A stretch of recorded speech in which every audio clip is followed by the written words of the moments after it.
Middle ઇસ્ટમાં વધતા તણાવને પગલે ક્રૂડ ઓઇલ અને ગેસ સપ્લાય અંગે વિશ્વભરમાં ચિંતા વ્યક્ત થઈ રહી છે। આ વચ્ચે કેન્દ્ર સરકારે ગેસ અને ઇંધણના પુરવઠાને ધ્યાનમાં રાખી કેટલીક ગાઈડલાઇન જાહેર કરી છે।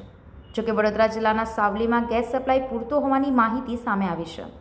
મિડલ ઇસ્ટમાં ઈરાન અને ઇઝરાયલ વચ્ચે વધતા તણાવના કારણે વિશ્વભરમાં ક્રૂડ ઓઇલ અને ગેસ સપ્લાય પર અસર થવાની શક્યતાઓ વ્યક્ત કરવામાં આવી રહી છે, જેને ધ્યાનમાં રાખીને કેન્દ્ર સરકારે ગેસ, પેટ્રોલ અને ડીઝલના પુરવઠા અંગે માર્ગદર્શિકા જાહેર કરી છે।